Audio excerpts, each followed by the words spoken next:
Giffords, can you give me the rebuttal on this question? Well, we tried it your way.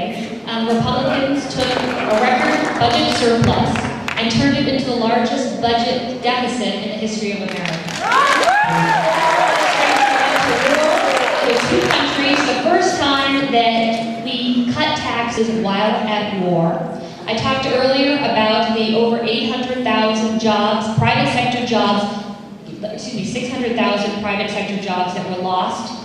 We've created more in the last year just with this administration. So we tried the tax cuts to the multimillionaires. We did that in the Ms. offshore. Giffords, that's your 30 seconds. Or minutes, excuse me. Okay, Mr. Kelly. The next question is, what should the role of the federal government be in education?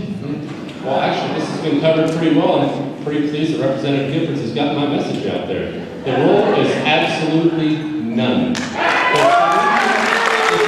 solution to the education system is to get the control as close to the hands of the parents as humanly possible. Get it out of Washington, D.C. Nancy Pelosi controlling the education system is not a solution for anything. 50% of college students today cannot locate the state of New York on an unmarked map of the United States of America. How is the Department of Education doing right now? Ronald Reagan worked very hard to get rid of it and wasn't able to. I don't know that we'll be able to, but that is the goal. And again, we are a donor state. With sending money to Washington to have them send less back with a million regulations attached is not helping our state, it's not helping our schools, it's hurting our schools. The control should be in the hands of the parents because Washington obviously doesn't know much about the economy or border security or anything else, but we think they know something about education? Apparently they do not. I support complete elimination of the Department of Education. I want the federal government out of it, and I want the parents...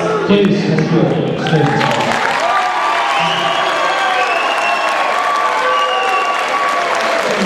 Ms. Giffords, you get the same question for 2 minutes. I'm a native. I grew up in southern Arizona in Tucson. I went to public schools here, and the Department of Education provides over $1 billion worth of funding to our schools here in the state of Arizona. We saw massive budget cuts at the state level that unfortunately raise our class sizes, and I just met with a group of teachers a couple weeks here that actually teach here at this high school talking about the difference between the last couple of years and where we are today.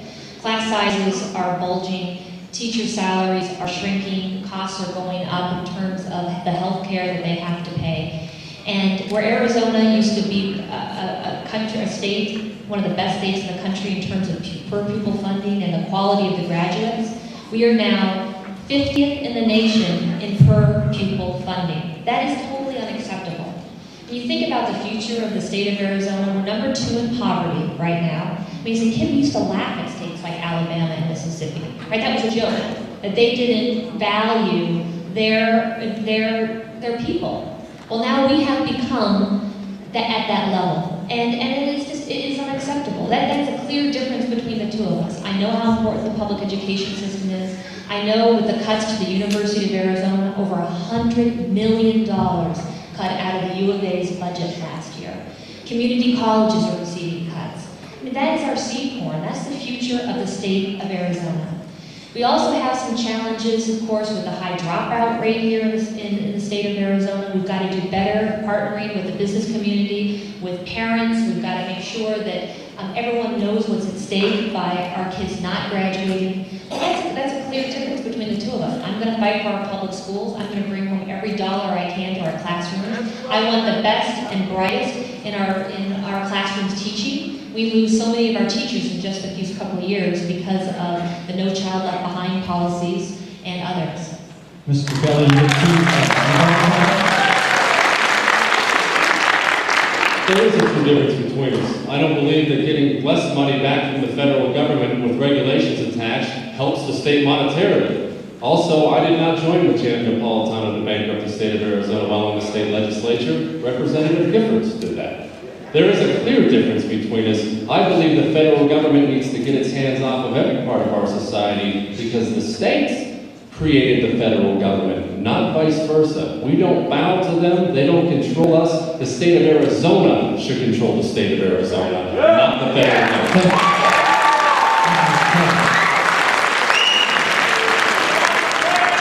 Okay.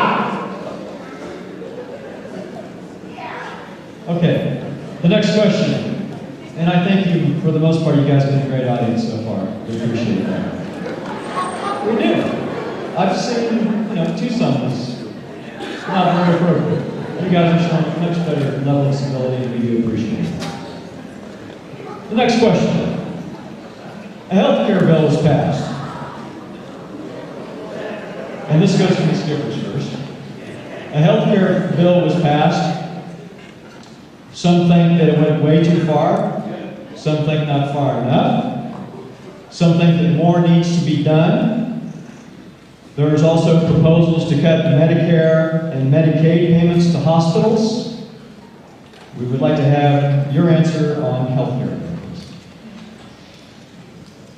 As a former small business owner, I know what it's like to open my insurance premium year after year and see my premiums increase by double digits. That is incredibly hard when you offer insurance immediately upon hire. You know you got to take care of your employees and provide this critical service. But I understand that, and frankly, when you see the profitability that the insurance companies have been making over the last several years, and then the number of people that increasingly cannot find affordable coverage, it is unacceptable.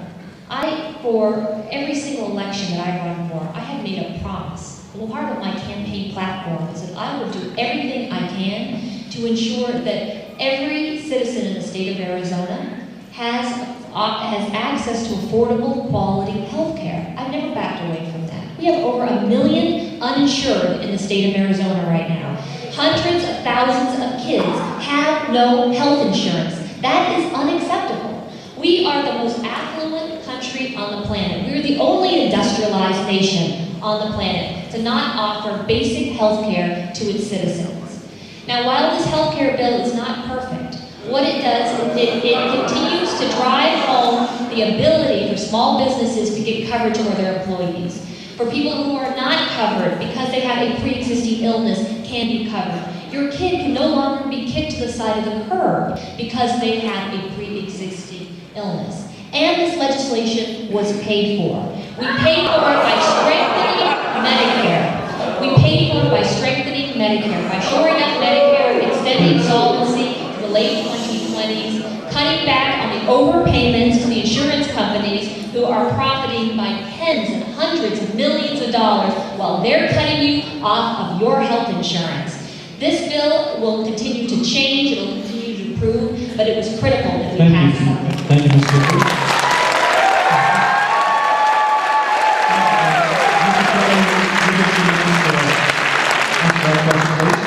We'll try to squeeze all this in 2 minutes. Strengthen Medicare by cutting $500 billion from it. Cut $200 billion for Medicare Advantage. Those greedy, evil insurance companies that are overbilling Medicare, 14% of doctors already won't take Medicare because they're underpaying them. That's before the government cut